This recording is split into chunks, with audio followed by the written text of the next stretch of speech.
The wind came first, whispering across the frozen plains like it carried secrets older than memory itself. Snow drifted in long silver ribbons over the open land, settling against fences, wagon tracks, and the worn roofs of a struggling western settlement that refused to disappear. Evening light stretched low across the horizon, turning the white ground gold, and for a moment the world looked peaceful enough to forget how hard survival truly was. But peace in this country never lasted long. Just beyond the last wooden buildings of Dry Creek Hollow stood a lonely rise of earth, half hidden beneath snow and brush. At first glance it looked like nothing more than a mound left by careless hands, but smoke curled slowly into the sky from a crooked pipe above it, proof that someone lived beneath the frozen ground, and that someone was Ruth Calder. Ruth pushed open the rough wooden door carved into the hillside and stepped into the biting air, her boots sinking deep into fresh snow. She was tall for a frontier woman, strong in the shoulders from years of labor, her dark hair braided tightly beneath a faded gray headscarf. Her wool dress was patched many times, covered by a thick brown apron stiff with frost. Her face carried lines carved by wind and worry, yet her eyes remained steady, sharp as someone who had learned never to depend on luck. She gripped a wooden shovel and began clearing snow away from the entrance of her dugout home. Each movement was slow but determined. The cold burned her hands even through worn gloves, yet she worked without complaint. Inside that earthen shelter waited her children, and stopping was not an option. Behind her, dry krallo stretched quiet under winter's hold. Wooden storefronts leaned slightly with age. A swinging saloon sign creaked softly. Smoke rose thinly from chimneys where families rationed their last firewood. The mountains beyond town stood blue and distant, their peaks hidden behind drifting clouds. It was the kind of evening where sound traveled far, where even the crunch of boots seemed loud enough to tell stories. If you stood there long enough, you might have wondered how anyone survived winters like this. And you might have asked yourself what you would do if warmth itself became something you had to fight for. Inside the dugout, two children waited close to a small iron stove that struggled to stay alive. 12-year-old Caleb sat nearest the fire, thin but watchful, his sandy hair falling into serious eyes that seemed older than his years. He held a stick, gently pushing embers together the way his mother had taught him. Across from him, little Eliza wrapped herself in a quilt stitched from scraps of old shirts and flour sacks. Her cheeks were pale, but her curiosity never faded. She listened to every sound outside as if expecting the world to change at any moment. "Ma's still working," Caleb said quietly, more to reassure himself than his sister. Eliza nodded, trusting him completely. Above them the roof groaned softly under the weight of snow. Not far from the town's edge, a lone rider approached along the frozen trail. His horse moved carefully, breath rising in thick clouds. The man sat tall in the saddle despite exhaustion, his long coat dusted white from travel. His name was Wade Harlan, though most places knew him simply as a drifting cowboy who never stayed long enough to belong anywhere. Wade's hat was pulled low, shadowing a weathered face marked by sun and years on open ranges. A short beard framed his jaw, and his eyes carried the quiet caution of a man who had seen too much loss to trust comfort easily. A rifle rested in a worn leather scabbard along his saddle, and every piece of his gear showed repair rather than replacement. Nothing about him was new, but everything about him was dependable. He slowed his horse as he passed the nearly empty main street. A few townsfolk glanced his way from windows but quickly returned to their own troubles. Winter made strangers less welcome. Winter meant fewer supplies, fewer chances, fewer mercies. Wade noticed the smoke rising from the hillside dugout. Most homes in town burned steady fires, but that thin ribbon of smoke looked uncertain, fading and strengthening with the wind. Something about it held his attention longer than it should have. He rode on, but not far, because just then a sharp cracking sound echoed across the frozen air. Ruth froze mid-shovel. She turned slowly toward the roof of her dugout. Snow slid downward in a heavy sheet, pressing harder against the curved structure above her home. The old wagon bed she had dragged months ago to reinforce the roof groaned under the growing weight. Wood strained, nails protested. Her breath caught the children. She dropped the shovel and rushed inside. "Caleb," she said firmly, though fear edged her voice, Move away from the stove, now. The boy obeyed instantly, pulling Eliza with him as bits of dirt trickled from the ceiling. The dugout had always been warm compared to the outside, trapping heat beneath layers of earth, but warmth came with danger when snow piled too high. Ruth looked upward, calculating quickly. The wagon bed she had flipped over the dugout months before had been her last desperate solution after losing their woodshed in an autumn storm. It worked well enough to hold insulation and trap warmth below, but winter storms were relentless. Too much weight, and the whole thing could collapse. You could almost feel her thoughts racing, weighing impossible choices. Do you stay warm and risk everything, or open the shelter to cold that might slowly take you instead? Outside, Wade Harlan heard the crack again. He turned his horse without thinking and guided it toward the hillside. Experience told him the sound of failing timber, and instinct told him someone might be in trouble. As he approached, he saw Ruth emerge again, scanning the roof with fierce concentration. Snow clung to her clothing, and exhaustion showed plainly, yet she moved with stubborn resolve. "You'll lose that roof if the drift keeps building," Wade called out. She turned sharply, surprised but not frightened. Frontier life didn't allow time for hesitation. "I know," she answered. "Just need it to hold a little longer." Wade dismounted, tying his horse to a fence post. Up close, he noticed how thin her gloves were, how red her hands had become. He also noticed the dugout entrance and understood immediately why she fought so hard. Underground homes trapped precious heat, but once compromised, survival chances dropped fast. "Children inside?" he asked. She nodded once. That was enough. Without another word, Wade grabbed the abandoned shovel and began clearing snow from the roofline, working opposite her. Snow flew aside in heavy arcs. The cold air filled with sharp breathing and the scrape of metal against ice. For several minutes neither spoke. The only sounds were labor and wind. Inside, Caleb listened to unfamiliar footsteps above. He moved closer to the door, curiosity battling caution. Eliza followed, clutching the quilt. "Someone helping Ma," Caleb whispered. Outside, Ruth risked a glance at the stranger working beside her. There was no hesitation in his movements, no demand for thanks, just quiet effort. Something about that steadiness eased a small knot of fear she had carried for months. Still, trust did not come easily. "Town send you?" she asked between shovelfuls. "No," Wade replied. "Just passing through." The answer told her everything and nothing at once. The sky darkened as sunset faded into deep blue evening. Lantern lights flickered to life in distant buildings. The temperature dropped quickly, the kind of cold that settled into bones and refused to leave. Then came another loud crack. Both of them stopped. The wagon bed shifted slightly, snow sliding dangerously toward one side.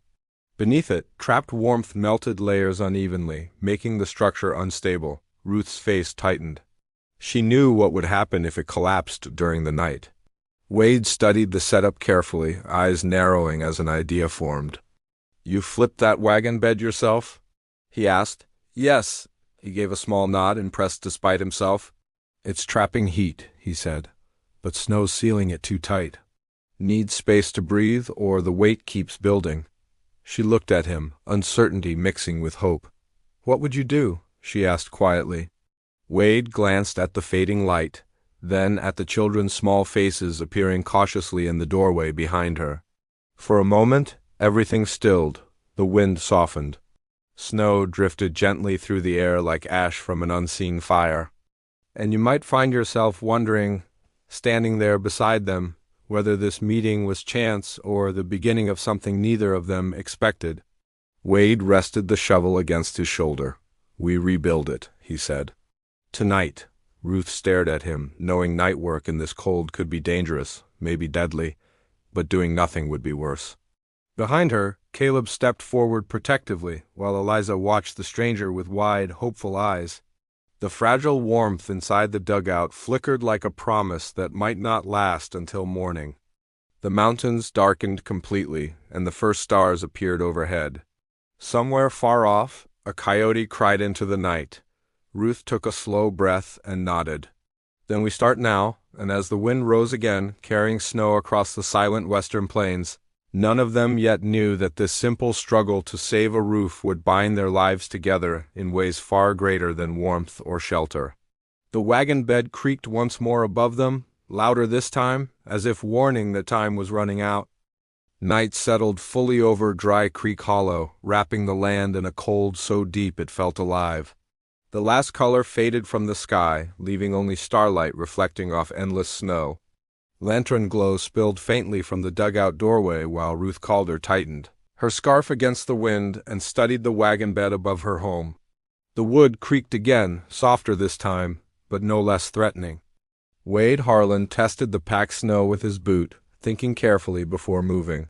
He worked the way seasoned cowboys did around nervous horses, slow and deliberate, never wasting strength. Frost clung to the edges of his coat, and his breath rose steadily as he examined how the wagon bed rested over the dugout roof. "It's holding heat too well," he said quietly. "Warm air melts underneath, then freezes again when night hits." "Makes the weight uneven," Ruth nodded. She already understood the danger, but hearing it spoken aloud made it feel heavier. "If I pull it off, we lose the warmth." "And if you don't," Wade replied, "you might lose the whole roof." The truth hung between them, sharp as the cold air. Behind Ruth, Caleb stood just inside the doorway, shoulders squared in a way that tried to imitate adulthood. He watched Wade carefully, measuring the stranger without speaking. Eliza peeked from behind him, her quilt wrapped tightly around her small frame, eyes bright with curiosity despite the danger. "You two stay inside," Ruth told them without turning. Door closed. Caleb hesitated. "You'll need help." Her voice softened but remained firm. "Your help is keeping the fire alive." He nodded reluctantly and guided Eliza back toward the stove. The door shut, leaving Ruth and Wade alone under the dark sky. They began clearing snow again, this time carving narrow channels along the sides of the wagon bed to release pressure. Each shovel strike echoed across the quiet hillside. The work warmed their bodies, but exhaustion crept steadily into their muscles. After a while, Wade spoke without looking at her. "You built this alone?" Ruth pushed another heavy load aside. "After the woodshed collapsed in autumn, had no lumber left. Wagon was broken anyway, so I turned it over the dugout." She paused. "Kept the children warm when the first storms came." There was no pride in her voice, only simple fact. Wade nodded slowly. He had seen men fail at less. "You did good work," he said. The words caught her off guard. Compliments were rare things out here, rarer still from strangers. She didn't answer, but her movements grew steadier. Wind swept down from the mountains, rattling bare tree branches nearby. Somewhere in town a dog barked once and fell silent again. Most folks had retreated indoors hours ago, saving their strength and firewood. Out here on the hillside, the world felt separate, as if the dugout existed on the edge of survival itself. Inside, Caleb added another small piece of wood to the stove. Flames flickered weakly. The pile beside him was nearly gone. "Eliza," he said quietly, "don't tell Ma, but we might run out before morning." Her eyes widened. "Then it'll get cold," he nodded. She thought for a moment, then folded her quilt tighter around herself. "We can share warmth." Caleb smiled faintly at her bravery, though worry pressed heavily on him. He listened to the scraping sounds above, trusting his mother, but wondering about the cowboy outside. Strangers usually meant trouble, yet this one worked without asking payment or questions. Outside, Wade paused, leaning on the shovel handle. "Storm coming back," he said, glancing toward the horizon where clouds gathered thick and low. Ruth followed his gaze. The sky had that heavy look she knew too well. Fresh snow before dawn. "We don't have time," she murmured.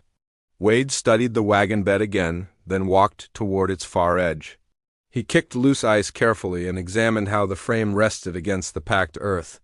"If we lift one side slightly," he said, thinking aloud, "we can vent heat without removing it." Ruth frowned. "It weighs too much, not if we use leverage." He walked to his horse, untied a coiled rope from the saddle, and returned. Ruth watched him work, curiosity slowly replacing suspicion. He looped the rope through the wagon frame and secured the other end around a thick fence post buried deep in frozen ground. "Horse can pull steady," he explained. "Just enough to shift it. You trust the ground to hold?" she asked. He gave a faint smile. "I trust good knots," she almost smiled back. Together they positioned themselves, Wade guiding his horse forward gently while Ruth watched the frame closely. The rope tightened. Wood groaned loudly, echoing across the night. Inside the dugout, Eliza gasped, "Ma!" Caleb grabbed her hand.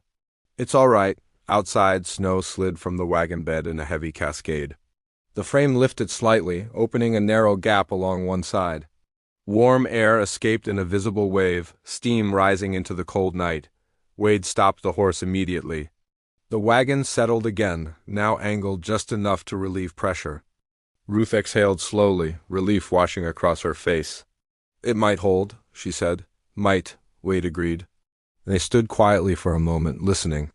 The roof no longer groaned under strain. Only the wind spoke now.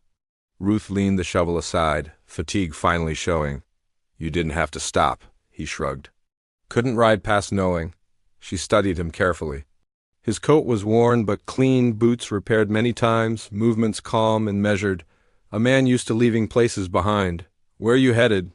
she asked. "Nowhere in particular." That answer felt heavier than it sounded. Before she could reply, another problem revealed itself. A thin line of smoke stopped rising from the stovepipe. Ruth's expression changed instantly. She rushed toward the door and opened it. Inside, the fire struggled weakly, barely glowing. Caleb looked up, guilt written across his face.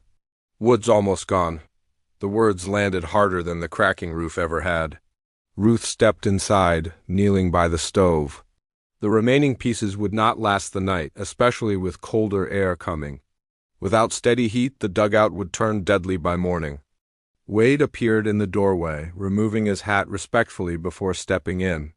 The warmth inside felt fragile, like something easily broken. He glanced at the small woodpile and understood immediately. "Town supply low?" he asked. Ruth nodded. "Everyone's rationing." "Mine ran out faster after the shed fell." Silence filled the room. Eliza watched Wade carefully. "Are you staying?" she asked softly. He hesitated, surprised by the question. "For tonight," he answered. Her shoulders relaxed as if that alone solved something important. Ruth stood slowly. Pride and worry battled across her face. Accepting help had never come easily, yet refusing it now could cost her children dearly. "There's a stand of dead pine near the creek," she said. "Too far to haul alone in this snow." Wade met her gaze. "We go together." Caleb immediately stepped forward. "I can help," Ruth shook her head. "You stay with your sister." The boy's jaw tightened, but he obeyed. Wade added another small piece of wood to the stove, buying them a little time. "We'll be quick." Outside again, the cold struck harder than before.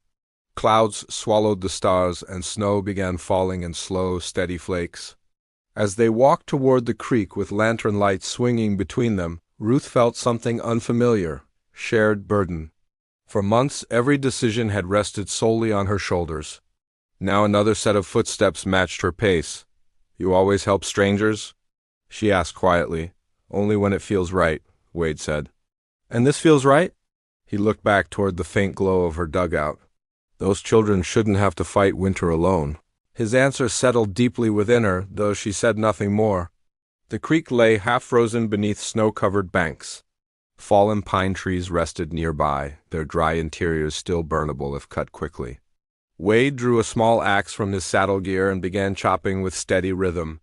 Ruth gathered branches, stacking them carefully. Snow thickened around them, muting sound and shrinking the world to lantern light and falling flakes. Time passed unnoticed until a distant rumble echoed through the hills. Wade stopped mid-swing. "That's not thunder," Ruth said. He listened again. The sound came low and rolling like shifting earth. His eyes turned toward the hillside where her dugout stood. A sudden fear gripped both of them at once.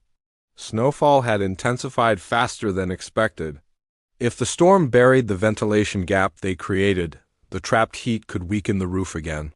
Worse, drifting snow might block the entrance entirely.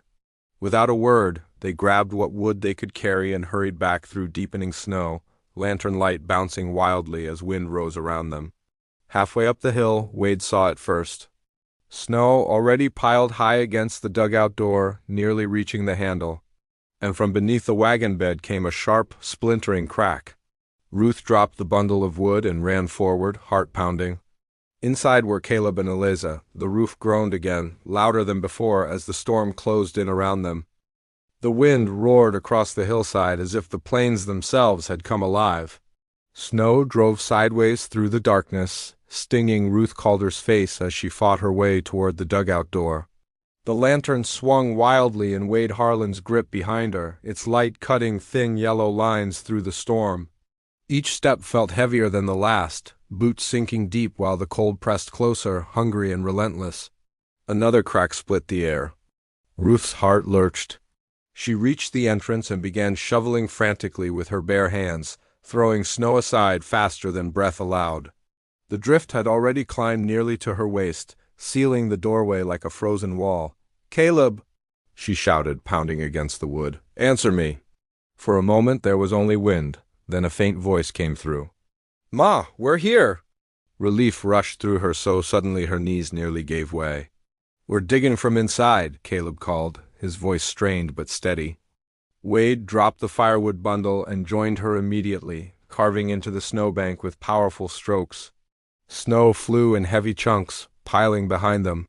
The lantern light revealed worry etched across Ruth's face, deeper than exhaustion alone. "The roof shifted again," she said breathlessly. "I heard it before we left." Wade glanced upward. Snow already covered the gap they had created earlier, sealing heat beneath the wagon bed once more. Steam rose faintly through cracks, proof the trapped warmth was building pressure again. "We clear the door first," he said firmly. "Then the roof," Ruth nodded, forcing herself to focus. Inside the dugout, Caleb braced his shoulder against the door while pushing snow aside with a cooking pan. Dirt trickled from the ceiling in thin streams. Eliza sat wrapped in her quilt near the stove, wide-eyed but silent, watching the shadows tremble across the walls. "Is it falling?" she whispered. Caleb swallowed. "No, Ma's coming." He hoped the words were true. The stove flickered weakly, heat uneven now that airflow above had changed again. The air felt heavy, almost damp, and every creak from the ceiling made his stomach tighten. Outside, the shovel struck wood. The door burst inward slightly as Wade cleared enough snow to free it. Ruth pulled it open and rushed inside, immediately gathering both children into her arms. For a brief moment the storm disappeared, replaced by warmth and closeness. "You're all right," she murmured, brushing snow from Caleb's hair and kissing Eliza's forehead. Wade stepped in behind her, closing the door quickly to keep the cold from rushing inside. He studied the interior carefully. The packed earth walls glistened slightly where heat met frozen soil. Small cracks traced along the ceiling beams beneath the wagon bed. Not good. He crouched near the stove and placed a hand against the floor. Warm, too warm compared to outside temperatures. "The heat's trapped again," he said quietly. Ruth looked up. She understood immediately. If it melts too much underneath. "The frame sinks," Wade finished. "Weight shifts all at once." Eliza clutched her quilt tighter. "Will the house break?" Ruth forced a calm smile. "Not while we're here," but Wade saw the fear she hid. They added fresh wood to the stove, careful not to overfeed the flames. Outside, wind battered the dugout relentlessly, snow piling faster than they could clear it. Every gust rattled the wagon bed above them. Caleb watched Wade closely. "You know how to fix it?" Wade hesitated before answering. "I know how to try," the boy nodded, accepting honesty more easily than false comfort. Ruth moved around the small space, checking supplies. A nearly empty flour sack, a tin of beans, melted snow in a kettle, survival measured in small things. She realized the storm might trap them here for days if it worsened. Another challenge layered itself quietly atop the first. "We'll need more wood stacked inside," she said. "If the entrance seals again, we won't get out easy," Wade agreed. "We haul everything now." Together they worked quickly, passing logs through the doorway before snow could reclaim the opening. Caleb insisted on helping this time, carrying smaller pieces while Ruth watched carefully. Each movement built a silent rhythm among them, strangers becoming partners through necessity. As they worked, a distant howl drifted through the storm. Eliza froze. "Coyotes," Wade listened. The sound came closer than before. "Storm drives them toward shelter," he said. "They won't come near fire." Still, the sound added another layer of tension, reminding them how exposed they truly were. Once the wood was stacked, Wade climbed halfway up the dugout slope, tying a rope around his waist while Ruth held the other end below. "I'll clear the vent again," he called down. Snow lashed against him as he crawled toward the wagon bed. The lantern below cast shifting shadows upward, making the structure look fragile against the night sky. He scraped snow away with gloved hands, uncovering the narrow gap they had made earlier. Steam burst upward instantly. Too much heat. He widened the opening carefully, but as he did, the wagon bed shifted beneath him with a sudden jolt. "Ruth!" he shouted. The rope snapped tight as he slid several inches downward. Wood groaned loudly, nails screeching against strain. Inside, dirt rained from the ceiling. Eliza cried out, and Caleb pulled her beneath the doorway frame instinctively. Ruth braced herself, gripping the rope with all her strength. "Hold on!" Wade flattened himself against the snow, distributing his weight. Slowly, painfully, the structure settled again. The groaning faded, replaced by the howl of wind. He stayed still for several long seconds before moving again, this time more cautiously. Below, Ruth's hands trembled from tension, but she did not loosen her grip. You could almost feel how thin the line had become between safety and disaster, how every small movement mattered now. When Wade finally slid back down, his coat was coated in ice and snow. "It'll hold a while longer," he said, breathing hard. "But this storm's packing snow faster than we can clear it." Ruth understood what he meant without explanation. The fight was no longer about repair, it was about endurance. Inside, they settled briefly around the stove. Shadows flickered across tired faces. Outside, the storm showed no sign of mercy. Caleb broke the silence. "Why were you passing through?" he asked Wade. The cowboy stared into the fire before answering.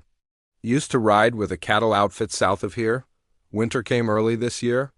Work dried up." "Got family?" Caleb asked. Wade hesitated longer this time. "Not anymore." The room grew quiet. Ruth noticed how his gaze drifted toward the flames, distant and guarded.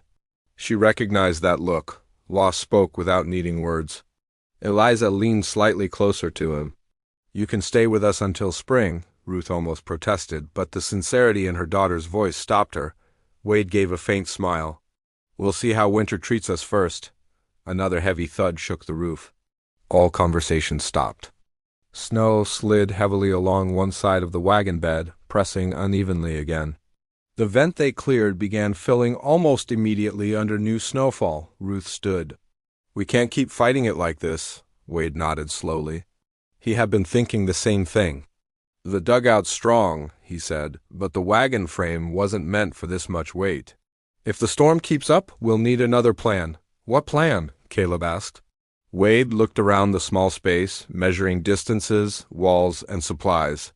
"We may have to dig an escape tunnel," he said at last. Ruth stared at him.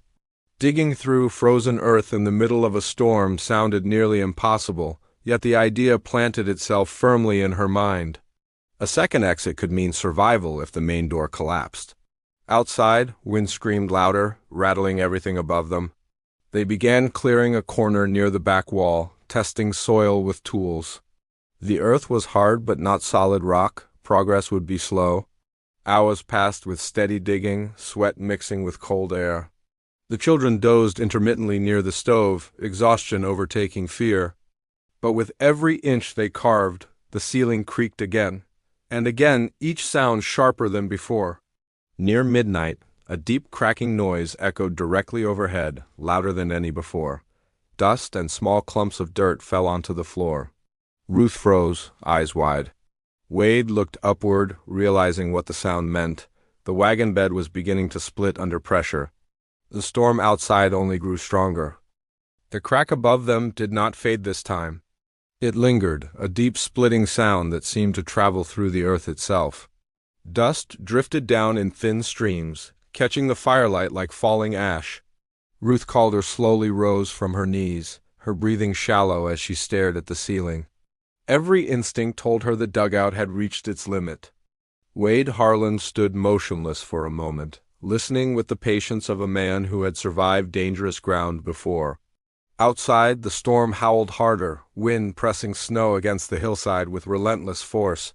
The wagon bed groaned again, longer and heavier, as though the wood itself were tired of fighting. Caleb stepped closer to his mother. "Is it breaking?" Ruth placed a steady hand on his shoulder, though her fingers trembled slightly. Not yet, but the word yet hung heavily in the air.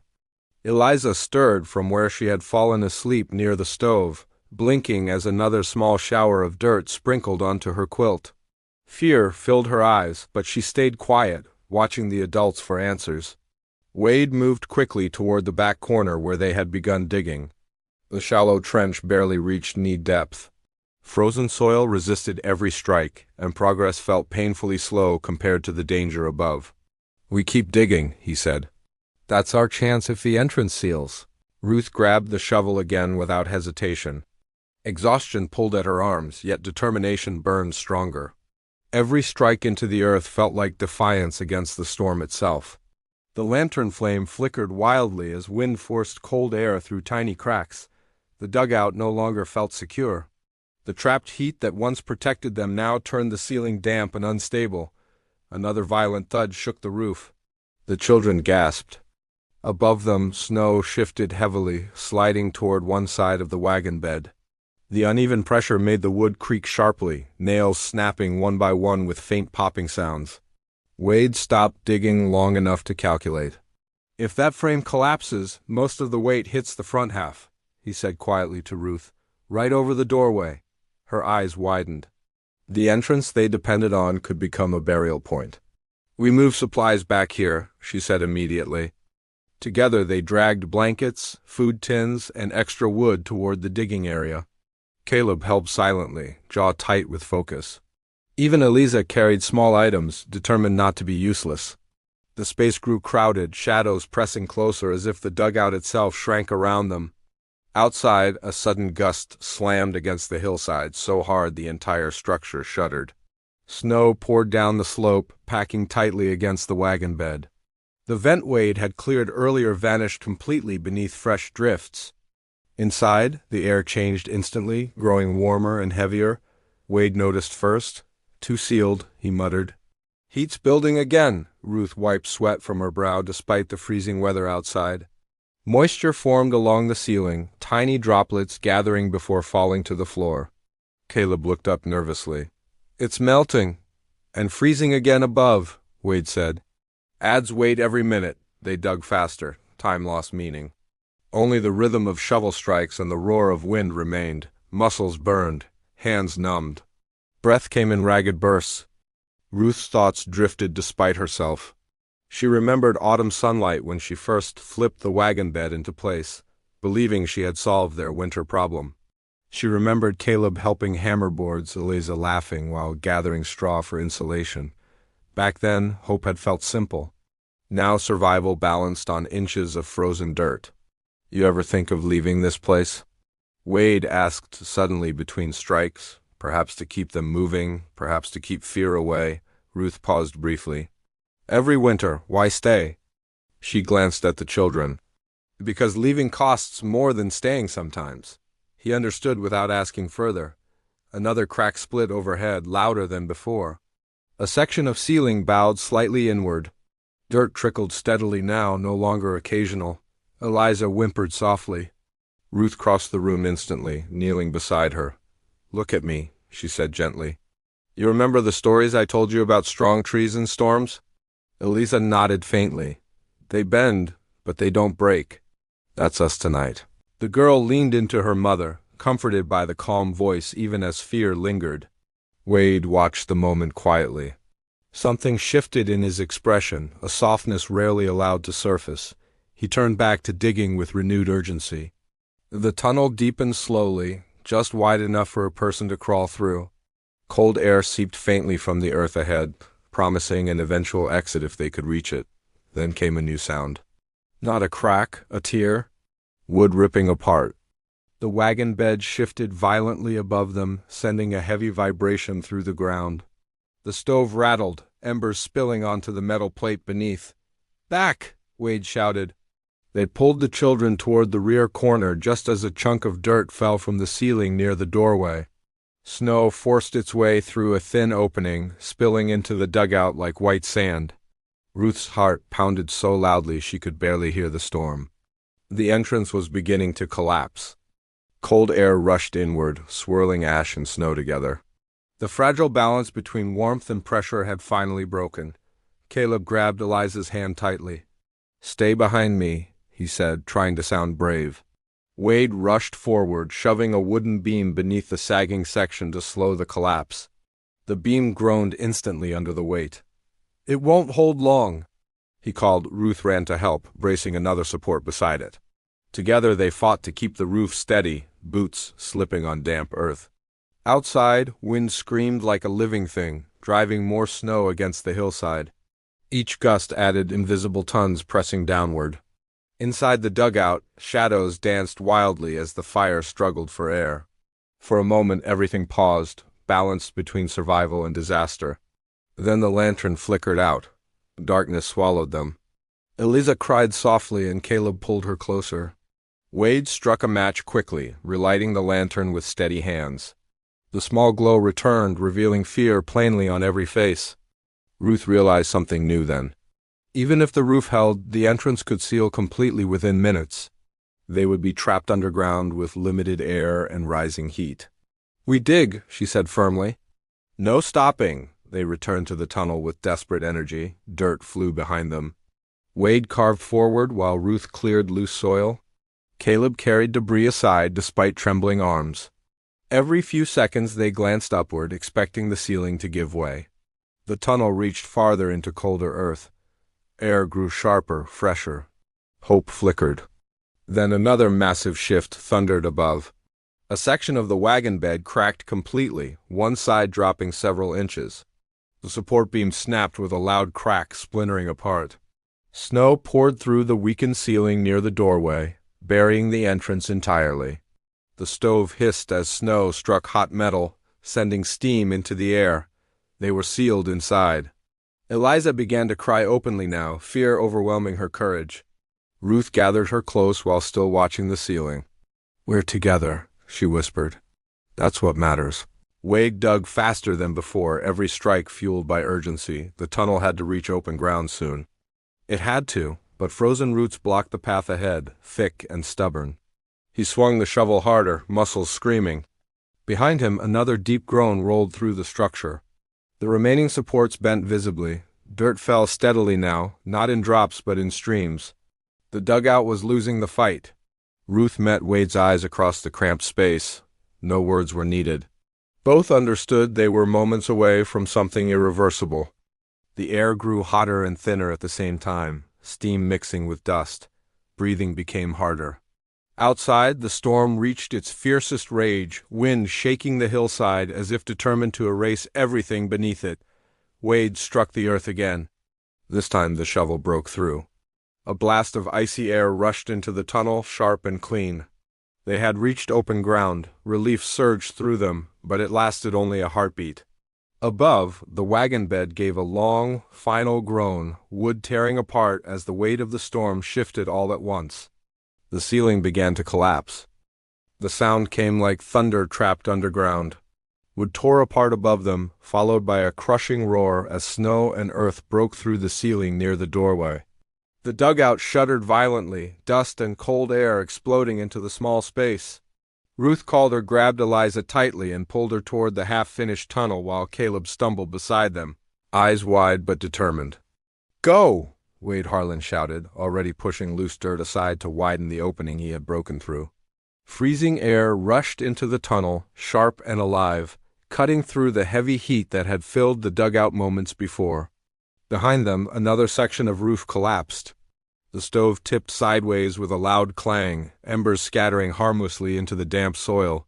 Snow poured inward like a white tide, swallowing the entrance completely. Ruth felt the ground tremble beneath her knees. For one terrifying instant, she believed the entire hillside would bury them where they stood.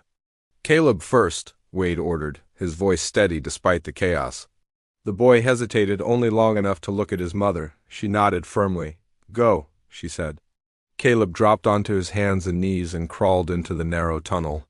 Cold air brushed his face as he moved forward, scraping elbows against frozen dirt. The tunnel felt impossibly tight, darkness pressing close on every side, but faint moonlight glowed ahead like a promise. "Eliza," Ruth whispered. Wade lifted the girl gently and guided her into the tunnel behind her brother. She clutched her quilt, trembling but brave, crawling forward while calling Caleb's name softly. Another crash shook the dugout. A heavy beam split behind them, sending dirt cascading across the floor. "Hurry," Wade said. Ruth turned toward the space that had been her home, eyes lingering for only a moment. Months of work, memories, and survival disappeared beneath falling snow. There was no time to mourn. She crawled into the tunnel. The earth felt cold and solid beneath her palms, the air growing cleaner with every movement forward. Behind her, Wade followed last, pushing through just as a final collapse thundered behind him. The tunnel shook violently, loose dirt raining down, but it held. For several long seconds none of them spoke. Only the sound of their breathing filled the narrow passage. Then Caleb's voice echoed faintly ahead. "I see outside." Hope surged through them. He emerged first, pulling himself onto the snowy hillside under a sky swirling with storm clouds. Snow lashed his face, but open air never felt so welcoming. He turned immediately, helping Eliza crawl out beside him. Wade pushed from behind as Ruth climbed free. The moment she stood upright, she turned back toward the hillside. The dugout was gone. Where the doorway had been now lay only a mound of fresh snow and broken wood, the wagon bed partially buried and tilted at a jagged angle. Steam rose faintly from beneath the drift before fading into the storm. Ruth stared silently, grief and relief tangled together inside her chest. They had escaped with seconds to spare. Wind whipped around them, reminding them survival was not finished yet. The storm still raged, and standing exposed on the hillside was dangerous. "We need shelter," Wade said quickly. "Now," Ruth nodded, gathering herself. "There's a storage cellar near town. Old grain pit, half-buried but solid." He helped Eliza onto his horse while Caleb walked close beside them. Snow reached nearly to their knees as they fought downhill toward Dry Creek Hollow, lantern swinging weakly in Wade's hand. The town appeared slowly through the storm, wooden buildings half hidden beneath drifting snow. Windows glowed faintly, proof that life still held on despite winter's fury. They reached the abandoned grain cellar just beyond the last house. Wade forced the frozen door open with his shoulder. Inside, the space was dark but dry, sheltered from the wind. They gathered close together while Wade lit the lantern again. Warm breath filled the air, and for the first time since nightfall, the ground beneath them felt steady. Eliza curled against Ruth, exhaustion finally overtaking fear. Caleb sat nearby, silent, staring at Wade with quiet admiration. "We made it," he said softly, almost surprised. Ruth exhaled slowly, emotion catching in her throat. "Yes, we did." Outside, the storm continued, but inside the cellar calm settled over them like a blanket. Hours passed. The children slept deeply while Ruth and Wade remained awake, listening to the wind fade little by little. "You saved us," she said at last. Wade shook his head. "We saved each other." She studied him in the lantern light. The loneliness she had first seen in him now seemed different, softened somehow. "What will you do when the storm ends?" she asked. He hesitated. For most of his life, the answer had always been simple: ride on. But now he thought of Caleb's determination, Eliza's trust, and Ruth's quiet strength. "I don't know," he admitted. "Been drifting a long time?" Ruth looked down at her sleeping children. "You don't have to drift forever." The words hung gently between them, carrying no pressure, only possibility. Morning arrived slowly. The storm weakened, leaving the world buried under fresh snow glowing gold beneath the rising sun. Townsfolk emerged cautiously from their homes, checking damage and helping neighbors dig paths through drifts. When word spread about the collapsed dugout, several men came to help. Together they cleared snow carefully, recovering what supplies they could. Though the dugout itself was lost, much of the stored food and tools survived beneath the packed snow. The community that once felt distant now gathered around Ruth and her children with quiet respect. Survival and winter bound people together more strongly than words ever could. Over the following days, Wade worked beside them without being asked. He helped rebuild a proper wood shed first, stronger than before. Caleb followed him everywhere, learning knots, repairs, and how to read the sky for weather signs. Eliza laughed again, her fear fading with each warm evening around shared fires. Ruth watched these changes quietly. The weight she had carried alone for so long began to lift. She no longer moved with constant tension, no longer measured every moment by survival alone. One evening, as the sun painted the snowfields amber, Wade saddled his horse outside the temporary cabin the townsfolk had offered Ruth's family. Caleb noticed first. "You leaving?" Wade paused, looking toward the open plains beyond town. Habit pulled at him strongly. Ruth stepped outside, wiping her hands on her apron. She met his gaze calmly. "You've earned your road if that's what you want," she said. He looked at the horizon, then back at the small cabin where laughter drifted through the window. For the first time in years, leaving felt heavier than staying. "I reckon," he said slowly, "I might stay through spring, help rebuild proper." Caleb grinned instantly. Eliza ran outside and hugged his leg without hesitation. Ruth smiled softly, relief warming her expression. Spring came gradually. Snow melted into flowing creeks, and green pushed through the earth once more. Together they built a new home on higher ground, this time with strong beams and proper ventilation. The overturned wagon bed became part of a sturdy shed, its weathered wood a reminder rather than a mistake. The children grew stronger. Caleb carried himself with confidence shaped by hardship. Eliza filled the new home with laughter again. Ruth found moments of rest she had not known in years. And Wade, once a drifting cowboy with no destination, found himself waking each morning with purpose. One evening, months later, they stood together watching the sunset spread across the plains. Warm light touched the rebuilt homestead, turning wood and earth golden. Ruth folded her arms against the gentle breeze. "Funny how close we came to losing everything." Wade nodded. "Sometimes losing the old thing makes room for something better." She looked at him, understanding passing quietly between them. The wind moved softly through new grass, no longer cruel but comforting. Somewhere nearby, Eliza laughed while Caleb practiced roping under Wade's earlier instruction. The land felt alive again. Ruth realized the storm had not only taken her dugout. It had broken the loneliness that once surrounded them all. As the sun dipped below distant mountains, the sky burned with color, and the world settled into peaceful silence. The hardship of winter remained part of them, but so did resilience, trust, and the unexpected bond formed on a night when survival depended on strangers choosing to stand together. And in that quiet glow beneath a sky finally at rest, their story no longer felt like one of survival alone, but of a family found where none had been planned, strong enough to face whatever seasons came next.